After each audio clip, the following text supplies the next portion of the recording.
No te olvides del regalo ideal para esta primavera: La fe, la ética y los valores de los superhéroes. Un libro perfecto para dar la batalla cultural con una sonrisa. Fundación Edelvives patrocina este espacio cultural. 5, 4, 3, 2, 1, 0. Disfruta con Víctor Alvarado y su equipo de lo mejor del cine. Directo a las estrellas.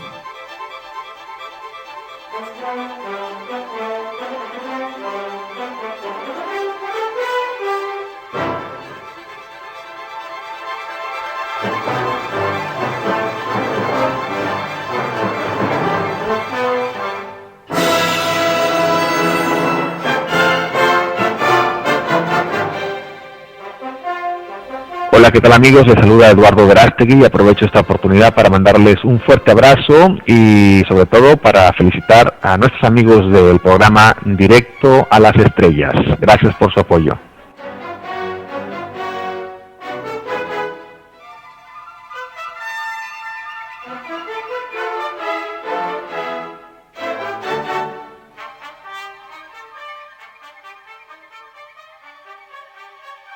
En nuestro afán por dar a conocer la labor de historiadores y literatos, hemos hablado de grandes autores como es el caso de Benito Pérez Galdós, un grande que por envidias de los propios españoles, al igual que le pasó a Félix Rodríguez de la Fuente, no recibió el premio Nobel. El que les habla ha analizado muchas de sus obras, como por ejemplo Misericordia, Trafalgar, El 2 de mayo y Hoy le toca el turno a Bailén, que en este caso, al ser una adaptación al cómic del malacitano José Pablo García, en un estilo muy peculiar, con ecos a la línea clara de Hergé, hay que decir que se trata de un texto breve, pero vuelve a mostrar su talento en lo que se refiere a un cómic histórico, pues ya nos hizo disfrutar a todos con la biografía de Blas de Lezo. Es difícil captar todos los matices de una historia novelada como la de Galdós, que estudiaba los ambientes de la época antes de escribir una novela histórica o de actualidad de la época, pues en un cómic tan breve todo esto es un reto. Sin embargo, José Pablo García lo consigue con dinamismo, mostrando el lado patriótico de los españoles como a la hora de dar las noticias. Noticias traigo, capitán. Tome la lanza y prepárese al combate porque se acerca lo tremendo. Noticias traigo. Muchos oficiales se han fugado para unirse a los ejércitos que se están formando por toda España. Este autor pues hace referencia a las citadas noticias, como hemos dicho, y también hace guiños a esas mujeres que hicieron de aguadoras en el ejército, como ya contamos en un TVO de Cascaborra Ediciones, lo que permitió a los españoles ganar a los franceses la batalla de Bailén, que supuso un antes y un después en el desarrollo de las guerras napoleónicas, ya que los españoles fueron los primeros en vencer de alguna manera a Napoleón. Esta novela gráfica es divertida, la historia de amor es entrañable y el anticlericalismo propio de Galdós, que no el ataque a la fe de personas, queda reflejado en este caso. Pero bueno, como decían en Faldas y a lo loco, nadie es perfecto. Por cierto, en este programa hemos hablado en varias ocasiones de Hernández Palacios, uno de los grandes autores de cómic. No obstante, no hay que perderse el prólogo de Luis Alberto de Cuenca, y les leo un extracto del buen nivel que siempre ofrece en sus prólogos y reflexiones. En mi caso, fueron mis padres los que inocularon mi vena lectora y sobre todo pude leer los 3 gruesos tomos en papel Biblia de los episodios publicados por Aguilar a comienzos de los 40, con las guardas y los cortes pintados a cargo de un jovencísimo Antonio Hernández Palacios, el celebrado autor del Cid Roncesvalles, Manos Kelly o McCoy, y otras joyas del noveno arte. El propio Antonio me reveló en alguna de las opíparas meriendas que preparaba Carmen, su mujer, en su casa de Núñez de Balboa a principios de este siglo. No deja de ser curioso que un loco de los cómics como yo leyera a Galdós en una edición enriquecida por las aportaciones artísticas de uno de los maestros más grandes del cómic mundial, el gran Antonio Hernández Palacios.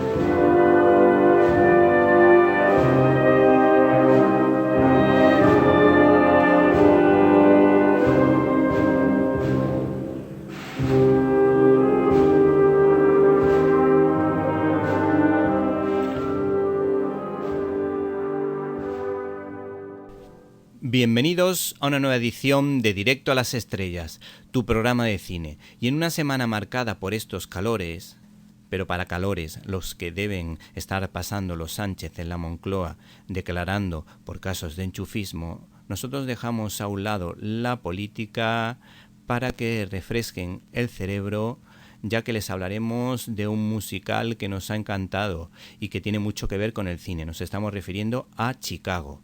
También contaremos en nuestros micrófonos con la presencia de la boticaria García, que nos va a dar consejos de salud y a la vez nos va a hablar de cine. Y por supuesto no pueden perderse nuestras secciones habituales, como nuestra sección de Comic Storyboard, en el que les vamos a hablar de historia, de una de las batallas más importantes de España, la batalla de Bailén. No se lo pierdan. Para comentarios, dudas y sugerencias puedes escribirnos a info@cinelibertad.com. Y si no pudiste escucharnos en directo y quieres hacerlo en diferido, puedes hacerlo a través de nuestro canal de iVoox Cine y Libertad, al que nos gustaría que te suscribieras o nos apoyases económicamente si lo consideras oportuno. Por cierto, te recordamos que estamos ofreciendo un reto, proponiendo, o mejor dicho, un reto a todos los oyentes de la radio para alcanzar los 2000 suscriptores. Así que si quieres ayudarnos, entra en el canal de iVoox Cine y Libertad. Comenzamos. Abrimos nuestro canal habitual de comunicación invitándoles a que entren en Facebook con el nombre Víctor Alvarado, Directo a las Estrellas. Esperamos su comentario.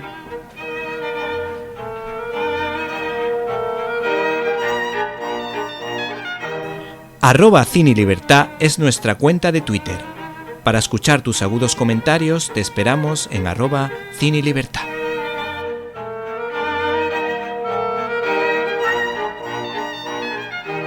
Críticas en un minuto.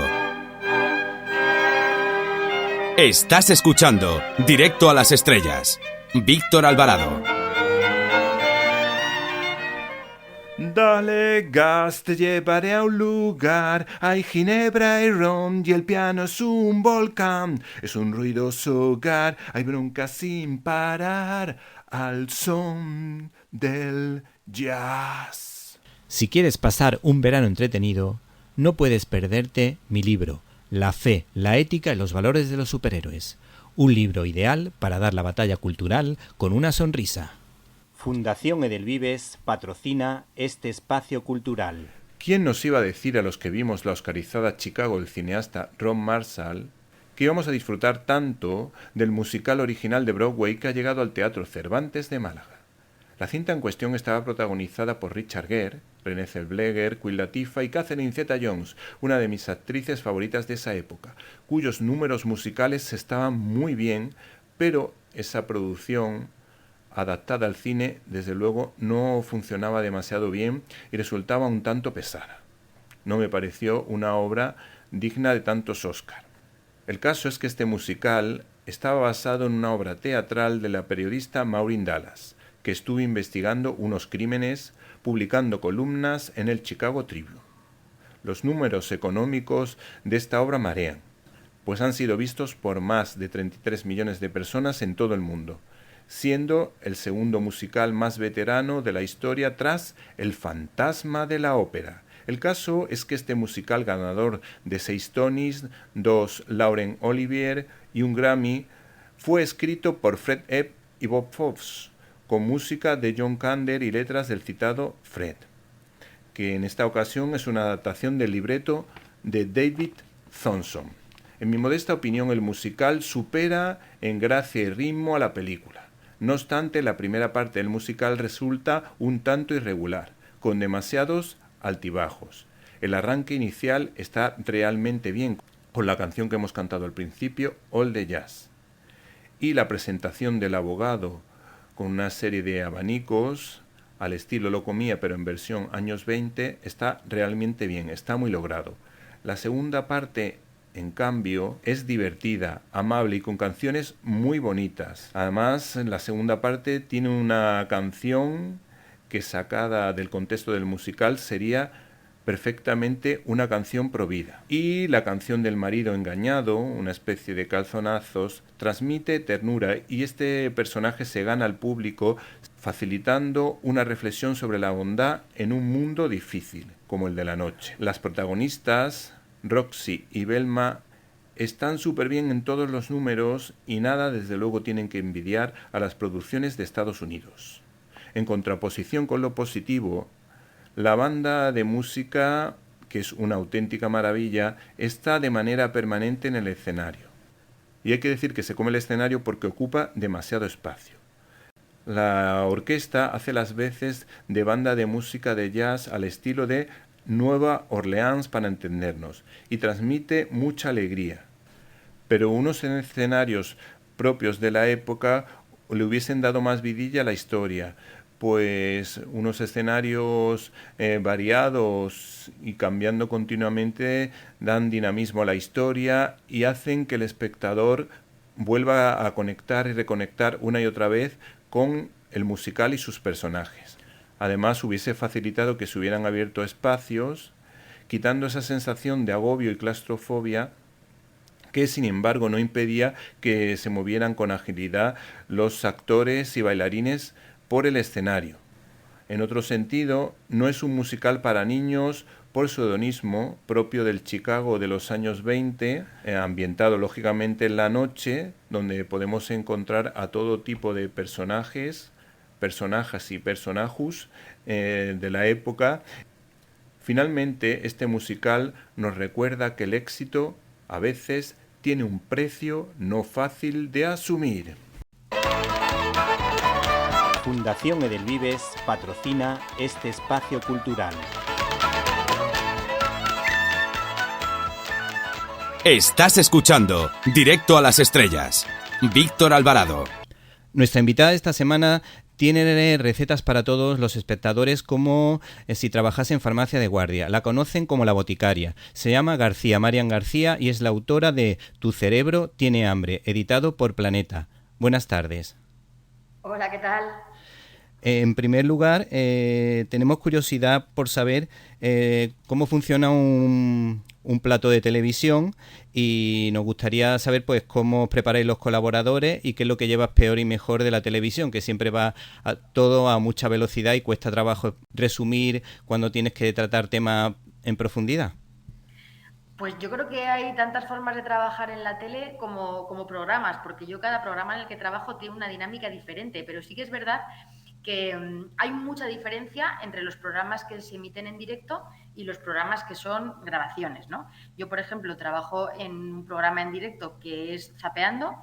Todos los lunes estoy en ese programa desde hace 5 años, y entonces es un programa en el que sabes a la hora que empiezas y sabes a la hora que terminas, porque es un directo, pero no sabes lo que va a ocurrir entre medias, porque en el directo todo es magia, y aunque haya un guión, siempre hay mucha improvisación, se juega con la rapidez, con la actualidad.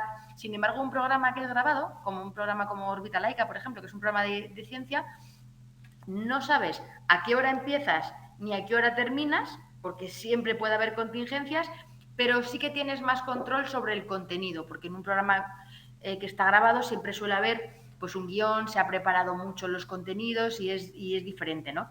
Hay mucho salseo, quizá la gente lo que no se imagina es la cantidad de personas que hay detrás de las cámaras.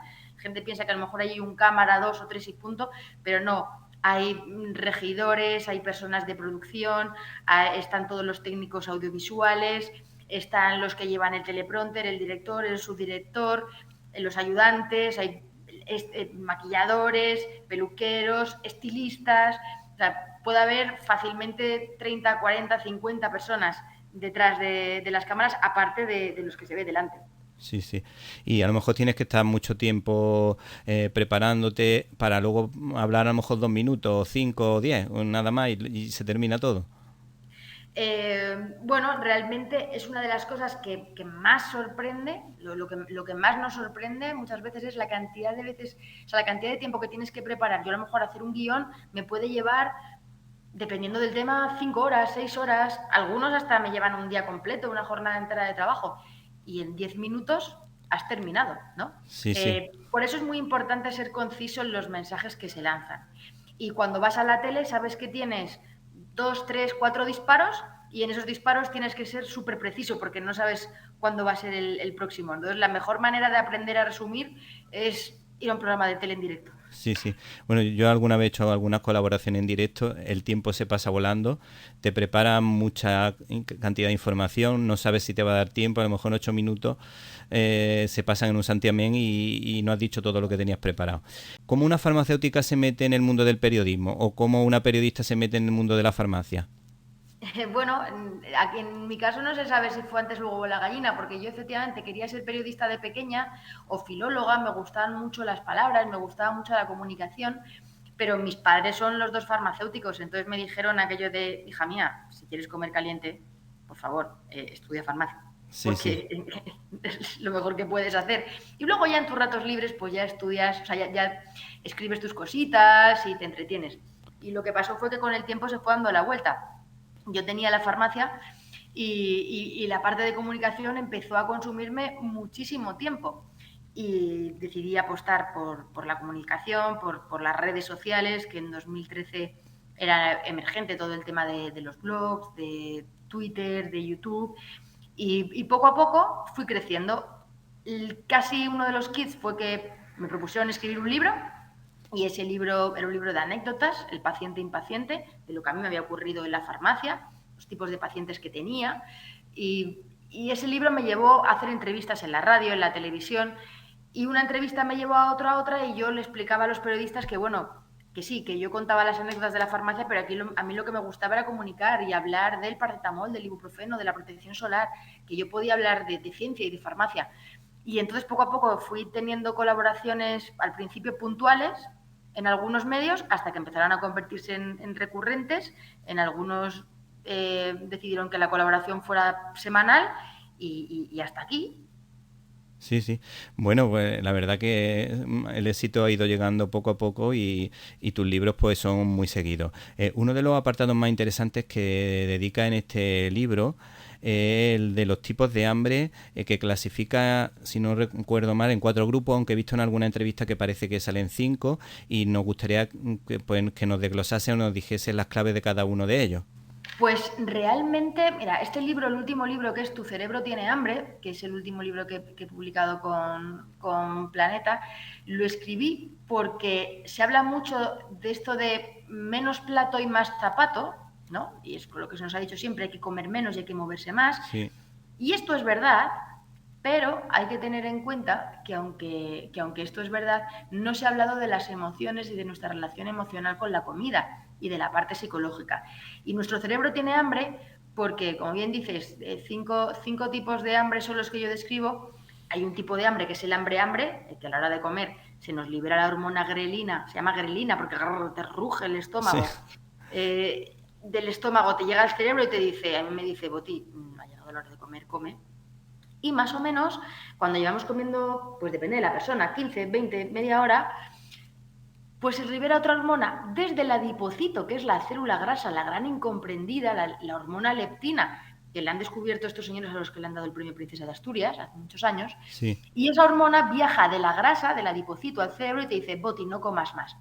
Ese es el eje de todo, es el hambre-hambre. Pero luego tenemos el hambre emocional, cuando el cortisol corre por nuestras venas, la hormona del estrés. El cortisol, que hace que liberemos más grelina y menos leptina. Tenemos más hambre y menos saciedad.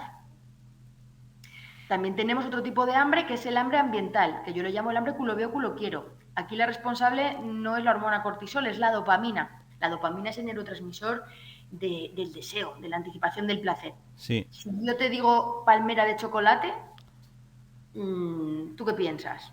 Pues como no me gusta el chocolate, me controlo. Pero si me dice, por ejemplo, me pone una ensaimada, pues entonces ya sí se me activa el hambre. Ahí empezarías a salivar como el perrillo de Pavlov. Claro, sí, aquí hay un componente individual muy diferente entre unas personas y otras, y hay que tenerlas en cuenta. A lo mejor tú no eres tanto de dulce o eres más de salado, y eso también en el libro yo explico que ser de dulce y de salado está en los genes. Pero en cualquier caso, cuando tú piensas o ves o hueles un alimento que te gusta mucho, se libera dopamina. Y la dopamina es un neurotransmisor que te hace comer más. Tú comes ese bocado a esa napolitana o a esa ensaimada y quieres seguir comiendo más. Mientras que si tú le pegas un bocado a, no sé, a un ramillete de brócoli, sigues comiendo, pero no te apetece comerte 2 cestos de brócoli. Efectivamente, sí. Ese es el hambre ambiental, o sea que ya llevamos el hambre, el hambre emocional, el hambre ambiental. Luego tenemos el hambre Dragon Khan. El hambre Dragon Khan es el de la montaña rusa. Te comes esa ensaimada, tienes un pico de azúcar y cuando cae ese pico tu cuerpo quiere subir otra vez el pico de azúcar, entonces comes otra ensaimada. Y sobre todo que ese pico de azúcar cuando cae, lo que hace es que tú tengas hambre media hora antes, se ha visto en algunos estudios, que otras personas que no tuvieron ese pico de glucosa, que no, por ejemplo, desayunaron tan azucarado. Sí. Se ha visto que si tú entras en el hambre Dragon Khan, comes mucho y al final puedes comer 300 kilocalorías más al día para satisfacer esos picos y eso pueden ser 9 kilos. Al año, ¿no? En un año, ¿no? Eso es. Entonces nos quedaría un tipo de hambre que es el hambre hormonal, que es el hambre del adipocito. Ese adipocito que decíamos que enviaba la señal de saciedad de la leptina, ocurre algo y es que cuando el adipocito está inflamado, ¿cuándo está inflamado? Pues cuando tenemos el adipocito lleno de grasa, ¿no? Sí. Si tenemos muchos adipocitos unos juntos a otros y la sangre no fluye bien entre ellos, ¿qué es lo que ocurre? Pues que el adipocito, si no tiene oxígeno, se estropea. Si el adipocito, si el adipocito no tiene oxígeno y está inflamado, no está para enviar señales en condiciones de leptina en ningún sitio. Sí, sí. Por eso las personas con obesidad y los adipocitos inflamados, su cerebro tiene hambre, porque realmente los adipocitos no están funcionando bien y tiene esa sensación de saciedad, o sea, de hambre, aunque realmente acaba de comer. Sí, sí. Entonces, por ejemplo, en el caso de el hambre hormonal, podría ser, por ejemplo, una mujer que tiene la regla, ¿no? Y decide, voy a comer más. ¿Qué tendría que hacer, por ejemplo, esa persona para frenar eso? ¿Ir a por los frutos secos? ¿Salir a la calle a darse un paseo? Bueno, realmente yo aquí lo que establezco son estrategias en el libro para que ese hambre emocional, esa dopamina que estamos buscando en los alimentos que son no saludables, ¿no? Pues que podamos conseguirla en otras fuentes que sí son saludables. Sabemos que esa mujer que tú dices que bueno, tiene de repente esa necesidad de tomar dulce, puede encontrar esa dopamina, por ejemplo, en fuentes como la música, tocar un instrumento, escuchar una canción, una conversación con otra persona en la que pues te miras a los ojos, tienes toda la atención de la otra persona, sí. Tienes esa correspondencia, saliendo a pasear al aire libre, el sol genera esa dopamina, la relajación, la meditación. Es decir, yo propongo qué estrategias, dónde buscar dopamina, que obviamente, si te digo que te pongas a hacer sentadillas, esa dopamina no te va a gustar tanto como la de la ensaimada, Sí. pero a la larga incorporar esas estrategias y estos snacks de ejercicio, en vez de snacks de chocolate, puede ser mucho más interesante. Eso es lo que llamas tristran, ¿no? Eso es lo que llamo el tris-tras, es como entrenar la fuerza. Tris es entrenar el tren inferior y el tren superior, y el tras es el trabajo abdomen sexy. ¿Qué es el tris? Que en un tris, en 10-15 minutos, en casa, con tu propio cuerpo, puedes hacer sentadillas, puedes hacer ejercicios con una banda elástica, con gomas, es decir, sin gastarte prácticamente nada de dinero, incluso en pijama, Sí. solo con 10-15 minutos al día puedes entrenar los músculos. ¿Y para qué sirve entrenar los músculos? Pues no para ponernos cachas, que también nos podemos poner cachas, Sí, sí. sino que bueno, que eso puede estar muy bien, pero No, sí, realmente efectivo. Oye, yo te voy a poner un ejemplo. Yo hago 3 días de fuerza y luego andado natación o lo que sea, y luego otros 3 días de la semana alternos, pues hago gimnasia de ese tipo, gimnasia de fuerza, pero sin pesas, sin nada, como tú dices, en casa, con sentadillas, con abdominales. Eso me imagino que es la idea que tú quieres transmitir. Sí, esa idea que se puede hacer en casa en unos circuitos en los que, por ejemplo, empieces con el tren inferior y haces sentadillas o haces zancadas. Luego sigues con el tren superior y haces pues, un curl de bíceps o un press de hombros. Estos ejercicios que los puedes hacer si no tienes pesas, incluso con botellas de agua, Sí. o como digo, con bandas elásticas. Hay un circuito de ejercicios. Este circuito en concreto lo ha diseñado el doctor Javier Butragueño, que es doctor en Ciencias de la Actividad Física y el Deporte, para este libro. Sí, sí. Dentro de este circuito, lo que podemos saber es que la ciencia nos dice que haciendo este circuito todos los días 10-15 minutos, podemos conseguir muchos beneficios a nivel metabólico. Podemos entrenar, como tú bien dices, 3 días por semana. Podemos hacer este circuito que se llama de full body, porque entrenamos el cuerpo entero. Pues, por ejemplo, 2-3 veces a la semana, 20-30 minutos, Sí. o 5 o 6 veces por semana, 10 minutos, casi Sí. 10 minutos casi todos los días. Cada uno que elija lo que mejor le encaje dentro de su horario de trabajo y horario del día a día. Eso es. Nosotros en el libro lo que ponemos son los dibujos de nivel principiante, de nivel avanzado, ¿no? O sea, que podemos en cada uno de los estadios en los que nos encontremos. Que lo ideal, por supuesto, es tener un entrenador personal que nos diseñe la rutina de manera individualizada, que nos supervise el ejercicio, pero también lo ideal es tener un nutricionista y un psicólogo para gestionar el hambre, y como a veces no tenemos posibilidad de tener un entrenador personal, un nutricionista, un psicólogo y toda la vez las personas sanas, realmente con cierto grado de funcionalidad, ¿no? Como podemos tener muchos y que simplemente lo que quieren es cuidar de sus músculos y sentirse mejor, con estas rutinas pueden verse muy beneficiados. Sí, sí. Luego, por ejemplo, en los años 80 los niños españoles pues disfrutábamos de las aventuras de los Goonies, donde vemos que los niños pues toman mucha bollería industrial, mucha hamburguesa. No sé si eso lo podemos relacionar un poco con el Dragon Khan, porque yo también me dedico a la educación, yo me pasa como a ti, pero yo trabajo en un colegio dando clases y luego por otro lado pues me dedico a la comunicación. Entonces una maestra hace ya 7 o 8 años me comentó: ¿te has fijado cómo están los niños después del recreo? Que últimamente ya no se puede dar clases con ellos. Y dice, yo creo que es porque toman muchos batidos azucarados, muchos zumos azucarados en los desayunos, y entonces llegan después de clase como moto y ya no se puede trabajar bien con ellos. ¿Qué opinas de esta idea? Bueno, pues mira, aquí hay muchísimos temas encima de la mesa. Realmente el mundo ha cambiado sustancialmente. Yo en el libro lo comparo con que los niños, al final, lo que ocurre ahora es como la diferencia como con lo de la noche de Reyes. Es decir, sí. La noche de Reyes, hace 50 años, los niños tenían un regalo o otro regalo, que podía ser, pues no lo sé, una pelota o una muñeca de trapo. Muchas veces era heredado, se compartían los regalos, sí, y los niños estaban felices. Ahora los niños tienen 3, 4, 5, 6 paquetes, unos en casa de los abuelos, otros en casa de otros abuelos, otros en casa de los tíos. Los Reyes Magos vienen por todas partes, ¿no? Y no están terminando un regalo cuando están con el siguiente, porque es la anticipación del placer. ¿Qué tendrá el siguiente? Efectivamente, sí. Y nos fijamos a veces más que los niños les hace más gracia el envoltorio que el propio regalo. Esto es lo mismo que ocurre con la comida. Sí. Un niño, cuando desayunaba en los años 50, pues tenía su tazón de leche, su pan y poco más. Ahora mismo los niños tienen una cantidad de alternativas para desayunar, para la media mañana, la merienda, súper azucarados que les llevan a comer más. Y es esa dopamina en la que no están terminando una cosa, quieren la siguiente. No tiene nada que ver la alimentación que tienen ahora y la disponibilidad de productos y de ultraprocesados a lo que había antes. ¿Qué ocurre? Pues que los niños llegan al colegio. La verdad que el tema del desayuno es controvertido, pero llegan con ese hambre Dragon Khan en el que tienen ese azúcar, que cuando llega la hora del recreo también quieren seguir tomando azúcar, ¿no? Sí. Cuando ya son más mayores incluso y pueden ir a la máquina, pues es más preocupante todavía. Y por eso a mí me molesta mucho que en los coles haya el día de la fruta. ¿Cómo sí. El día de la fruta? Debería ser el día del bollo, ¿no? O sea, todos los días fruta o yogures o alimentos saludables, sí. Y a lo mejor un día haces la excepción, pero el día de la fruta es como que la fruta sea la excepción cuando debería ser el pan nuestro de cada día. Sí, sí. Sí, claro, el tema de la fruta es verdad que en algunos centros se hacen planes que se hacen varios días seguidos. Lo que pasa es que no toda la fruta se hace. La idea de la fruta, más bien el día de la fruta, es que al menos tomen un día fruta.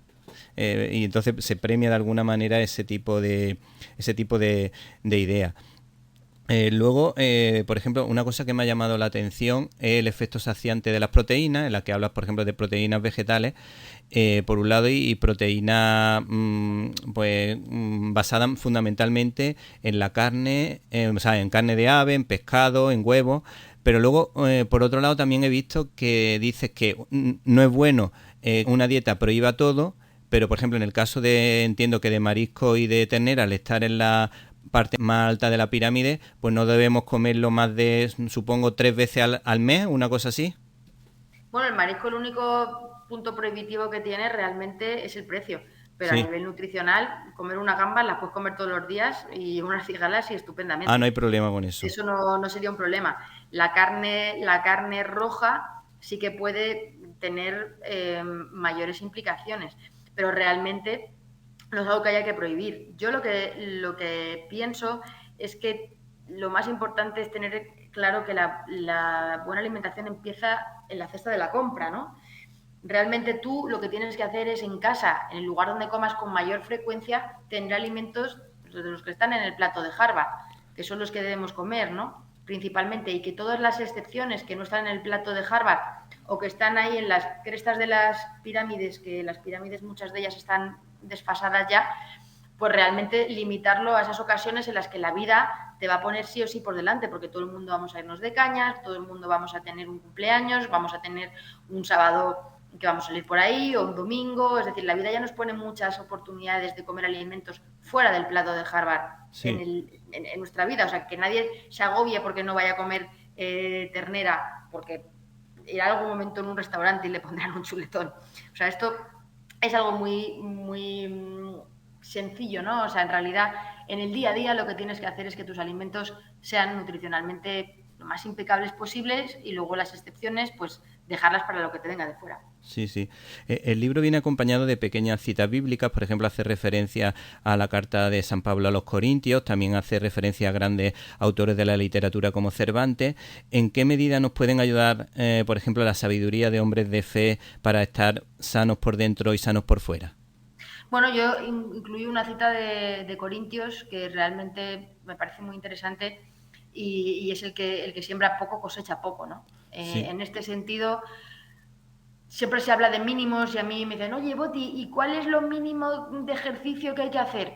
Bueno, pues si tú haces lo mínimo para cualquier cosa, pues obviamente nunca vas a ser sobresaliente. Es cierto que hay unos mínimos y científicamente tenemos unos mínimos y el mínimo, como estamos hablando, es pues esos 10 minutos al día. Sí. Si haces más sesiones de más tiempo, pues será mejor. Pero creo que cabalgamos a hombros de gigantes y hay grandes enseñanzas, tanto en la Biblia como en otro libro que cito una cita en cada apartado, que es el Quijote, en el que, bueno, hay citas por todas partes. Hay una en concreto que me gusta mucho, en el que dice, cada uno es como Dios le hizo y aún peor algunas veces, relacionado con el capítulo que hablo de la genética, porque es cierto que nosotros nacemos con unos genes, pero en función de cómo nos comportemos, esos genes se pueden expresar o no, es decir, con la misma predisposición genética, en función de nuestros hábitos, puede que expresemos los genes malos o no los expresemos, y esto es súper interesante. Sí. Y entonces, por ejemplo, a veces se dice, esta persona tiene el problema del gen del alcohol o el gen de la obesidad.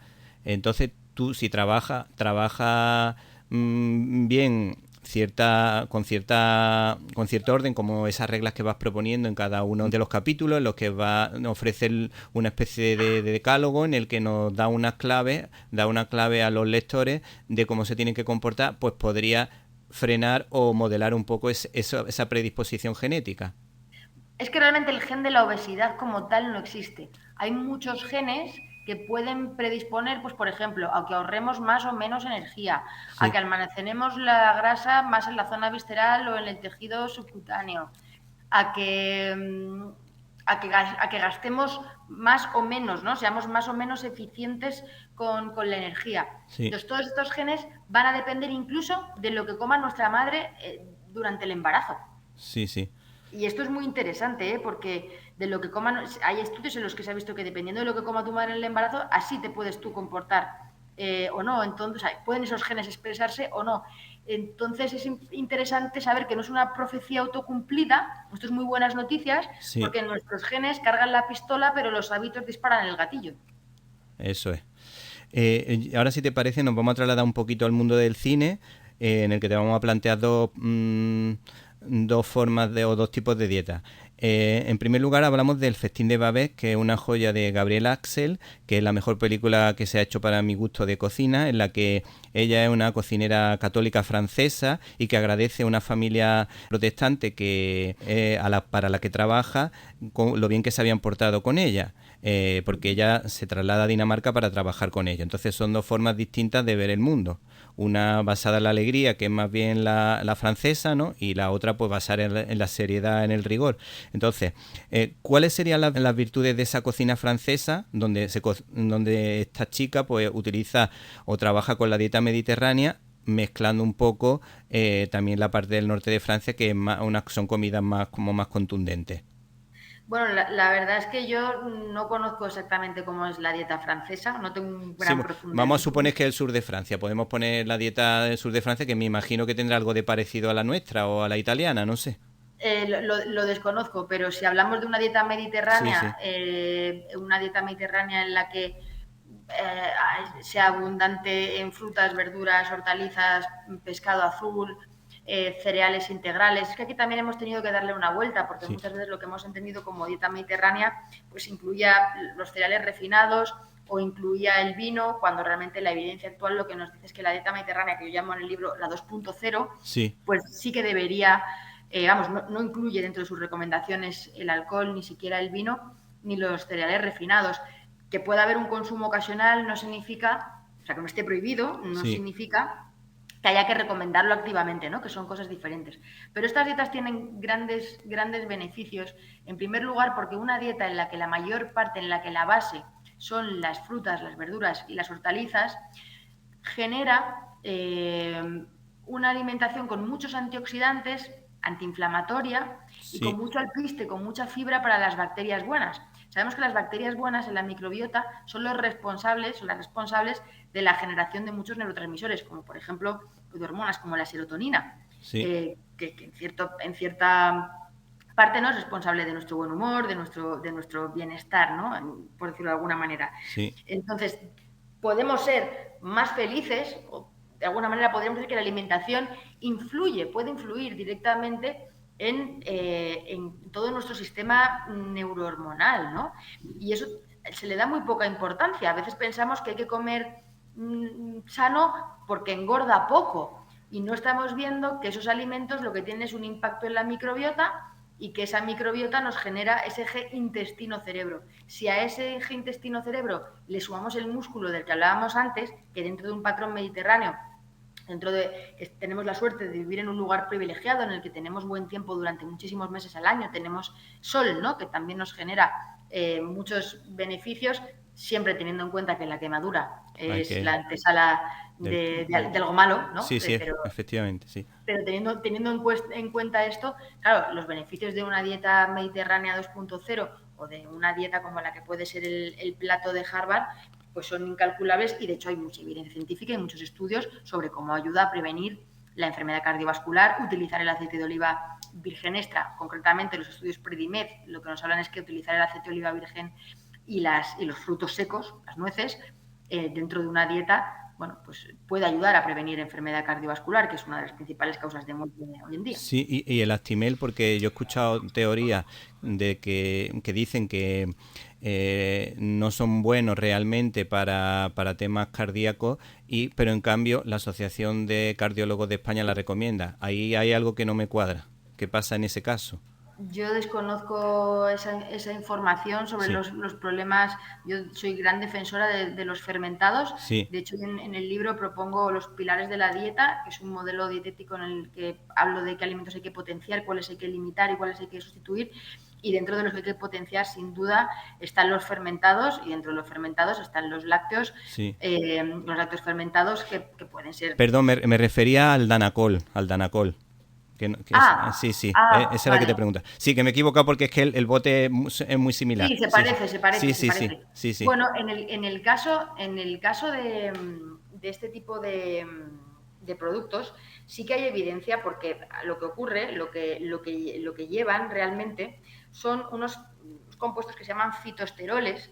Los fitoesteroles nos suena a colesterol, ¿no? O sea, se parece el nombre y se parece la forma. Se parece porque tiene es como una ficha de puzzle que es similar a la del colesterol. Entonces, lo que hace es estorbar en el receptor. Si tú te estás tomando uno de estos productos con fitoesteroles, cuando llegan al intestino, encajan donde debería ir el colesterol, es decir, compiten por el mismo tubo por donde pasa el colesterol. si compite por el mismo tubo, no se absorbe el colesterol en gran parte se va por las heces, o en cierta parte, y este es el beneficio que tenemos. Sí que hay evidencia, lo único que, claro, estos productos hay que ver para quién son, porque no se pueden combinar con las estatinas, es decir, si alguien está en un tratamiento para el colesterol, no se debe sumar al tratamiento, o sea, eso de burro grande, ande o no ande, no. Sí. Si estás con tratamiento, estás con tratamiento.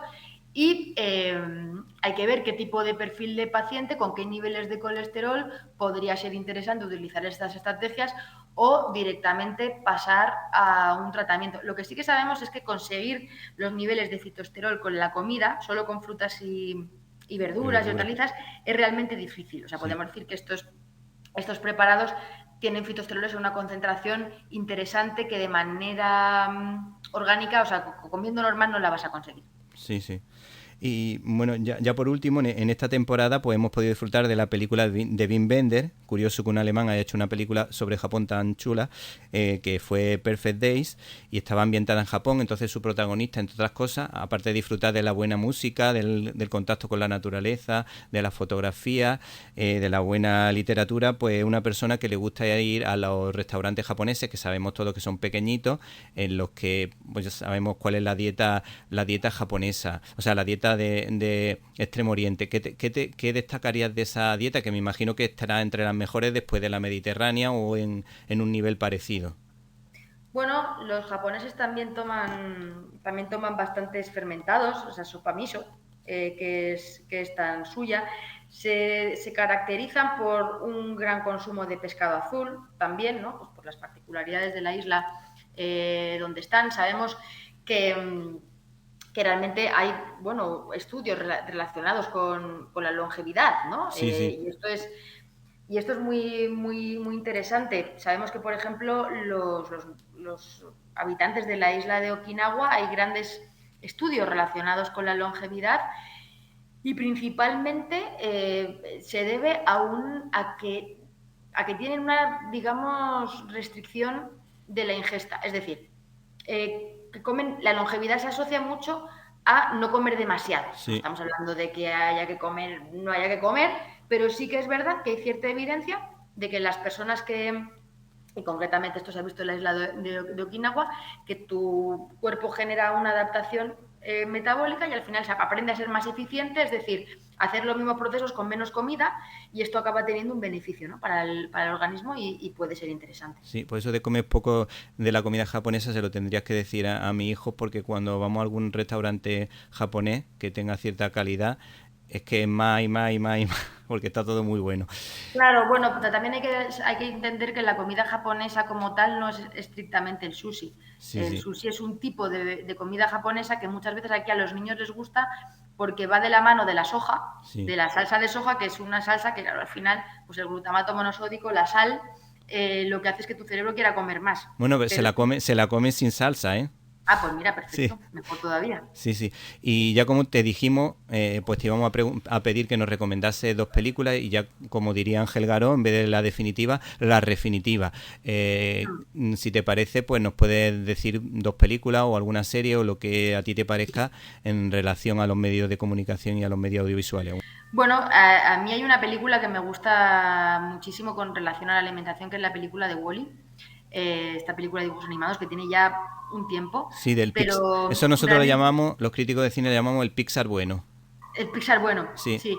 Realmente es una película fantástica porque es casi como ser visionario, ¿no? Y mirar por una ventanita cómo es el futuro en el que muchas personas en esta peli se ve cómo van en sillas, en motillos, porque tienen unos índices de obesidad tan grandes que no son capaces de desplazarse y van en sus motillos, en la cesta de la motillo llevan sus perritos calientes, sus patatas fritas, sus palomitas, sus refrescos, ¿no?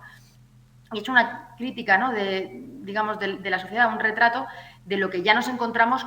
A mí me llamó la atención cuando luego fui a Estados Unidos a un parque de atracciones con mis hijos y vi que realmente la película se había hecho realidad y que en los parques de atracciones había muchas personas que iban en motillos porque eran incapaces de caminar en el parque de un sitio a otro por su propio pie, ¿no? Con las distancias que hay en los parques de atracciones.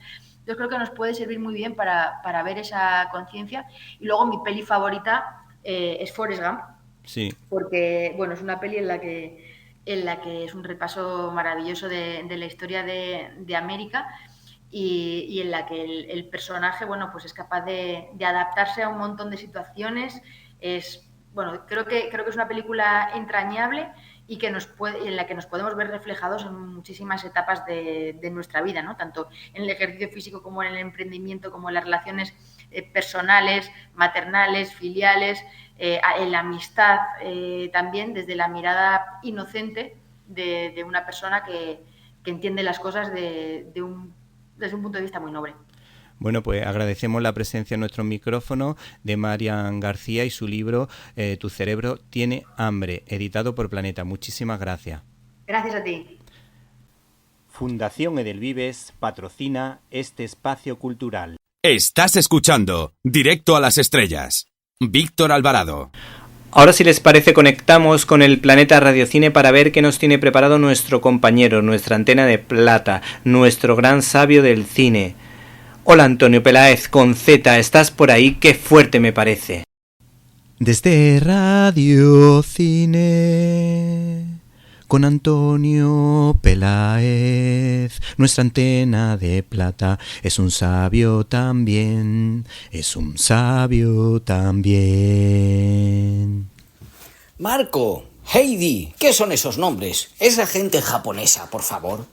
Y lo dibujaron los japoneses. Esto hay que cambiarlo y para eso hemos venido hoy a Directo a las Estrellas. Os está hablando Antonio Peláez Barceló desde el Planeta Radiocine. Es un planeta que ahora mismo no tengo muy claro si vengo del futuro, soy un gato o qué es lo que soy, pero lo voy a intentar aclarar. Y mandamos aquí un abrazo muy fuerte, pero un poco puñetero también a nuestro amigo Víctor Alvarado. Porque Víctor me ha sugerido: Antonio, ¿por qué no hablas de Doraemon? Digo, pues porque si no hablas hasta ahora, porque no tenía ni idea de Doraemon. Pero mira, los retos están bien porque así uno se pone al día. Y para los que queráis conocer quién es Doraemon, el gato cósmico, no cómico, cósmico, pues viene a ser más o menos un gato robot cósmico. Claro, en el futuro es que a este paso todos vamos a ser robots. Que es amigo de Nobita. No es que sea un niño muy nuevo, Nobita, sino que es un niño despistado, un poquito torpe. Y entonces Doraemon saca grandes inventos futuristas de su bolsillo mágico, ¿vale? Yo tenía un armario mágico en casa, porque siempre que había algo que no encontraba sabía que estaba en el armario mágico. El problema es que habías el armario mágico, le hice hasta una canción. Y claro, aquello era de todo menos. Tenías que tener magia para encontrar las cosas. En fin, el caso es que, pues... Hola, me llamo Íñigo Montoya. Tú mataste a mi padre. Prepárate a morir.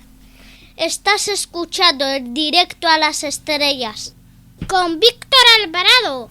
Esto es un poco el punto de partida. Y de hecho, el primer cómic, porque esto se origina en un manga, ¿vale? Que ahora os diré quién lo creó, que es una persona que eran dos, porque aquí hay magia por todos lados. El primero era 2112, el año de nacimiento de Doraemon. Así que por mucho que nos pongamos, Doraemon todavía no ha nacido, menos mal que existen las máquinas del tiempo.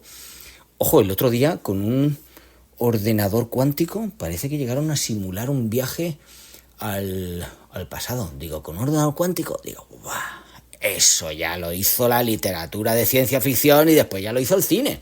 Pero bueno, Doraemon, ¿quién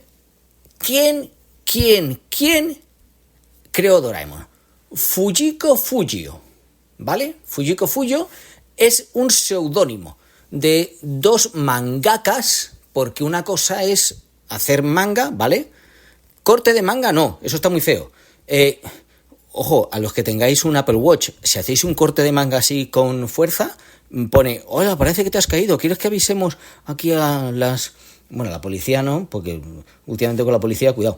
¿Quieres que avisemos a las ambulancias y demás para que te vayan a buscar y todo eso?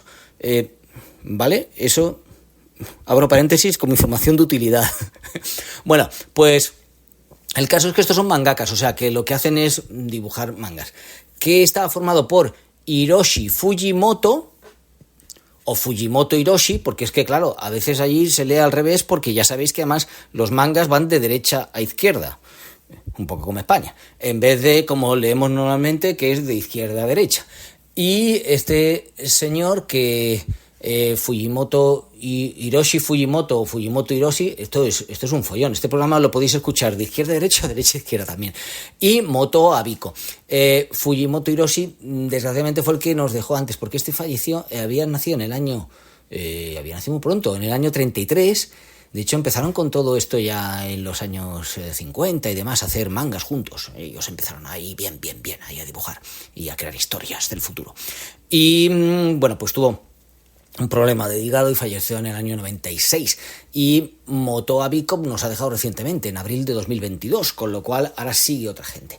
Pero ¿qué es lo que sucedió? Pues que ellos decidieron juntarse bajo el nombre de Fujiko Fuyo. Ojo, que Fujiko Fuyo es el nombre que tenían los dos, ¿vale? Primero empezaron como Fujiko Fuyo, luego Fujiko F Fuyo y luego Fujiko Fuyo A. Los que penséis que el programa de hoy no está claro, es que la verdad no estudiasteis bien matemáticas, porque la cosa es bastante sencilla. A partir de ahí, ¿qué pasa? Pues como en muchos casos, que es que se encontraron en el colegio, en el 5º grado japonés, que buscáis vosotros la equivalencia con España, porque además yo ya con España me lío completo. Abiko Moto era más el que hacía un poco historias, su compañero Nokita Abiko Moto era el que dibujaba y Fujimoto era el que hacía las historias. Se hicieron muy amigos, pero ¿qué pasa? Que estaban en Toyama, que es un sitio, pues no es que esté todo lleno de llamas, sino que es en Japón, pues imaginaos, yo qué sé, pues que vivís en Albacete. Caramba, por Dios, si lo que queremos hacer es cómics, pues nos tenemos que ir a Tokio, dijo Fujimoto a Abiko, y además con tanta moto pues podrían irse en moto. Y en el año 52 hicieron un cómic que se llama Tenshi no Tamachan, ¿vale? Con lo cual, cuando ya tenían el cómic, dicen, vámonos, 2 años después, vámonos a Tokio. Allí se tuvieron que poner a trabajar como locos porque además en los 50, 60 en Tokio había una industria del cómic no solamente que ya era boyante, sino que además rechazaban cómics pero como loco y tenían que esforzarse y demás. Pero empezaron a abrirse su camino. Hubo algunos cómics que incluso se llegaron a llevar a la pantalla y sindicaron, digamos, en la televisión americana. Lo de sindicar es que pues no es nosotros protestamos y esas cosas. No, nada de protestas, por Dios. Sino que lo llevan a unas televisiones y entonces va por todo Estados Unidos, que aquello era muy grande, entonces empezaba a tener dinero. Y cuando ya la carrera va creciendo, después de hacer títulos como Obake no Kutaro, Umi no Oji, yo no sé si estoy hablando japonés o ya alguna lengua desconocida africana, llegan a Doraemon, que es, bueno, pues en los años 70, es cuando empiezan a escribir todo lo de Doraemon, que es pues quizás lo más conocido de ellos. El nombre de Doraemon como tal es MS903 Doraemon, cuidado, si no hace falta, si no lo recordáis, pues no lo recordéis, pero con tanto nombre japonés podíais recordarlo fácilmente. ¿Cuándo nació Doraemon? Ya lo dijimos un poco antes, el 3 de septiembre de 2112, es por tanto Virgo. Y entre todas las características que tiene, que no da tiempo a recordar, pero bueno, muchas de las cosas que se comen lo convierte en energía, o sea, él no es que es un gato robot. Hay quien piensa además también que más que gato, es como una especie de mapache, cosa que hay bastante por aquí, por Toronto, por cierto, sobre todo se meten cerca de la basura. Ahora bien, lo de su comida favorita nos enlaza con lo que decíamos antes de Heidi, Marco y todo esto, porque su comida favorita es el dorayaki, que en Estados Unidos le llaman yummy buns. Pues no, pues es dorayaki. Y es más, los autores, sobre todo el guionista por supuesto, lo que querían es que los nombres japoneses quedaran como tales a lo largo de todo el mundo. Y es algo que han ido promoviendo en las distintas versiones, y problemas que había en otros cómics japoneses era que los adaptaban, ¿no? Como a los nombres que tenían ahí ellos. Y en el caso de Doraemon, lo que han querido es que quedara el nombre, por lo menos el sonido japonés. Hay quien dice que la serie era, bueno, pues como una cosa de esto de los mangas japoneses.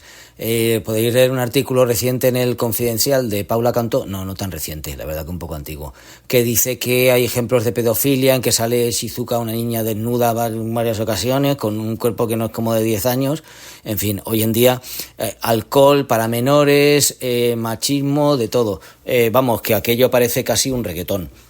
Pero en cualquier caso, pues llega eso a las pantallas españolas, Doraemon, el nuevo dinosaurio de Nobita, esto que ya creo que es la película como número 25 y demás, le sale el dinosaurio ahí como una especie de un huevo normal, o sea, como que fuera de de esto casi súper sorpresa, ¿no? De los Kinder, ala, te coges un huevo Kinder y te sale un dinosaurio, no, no.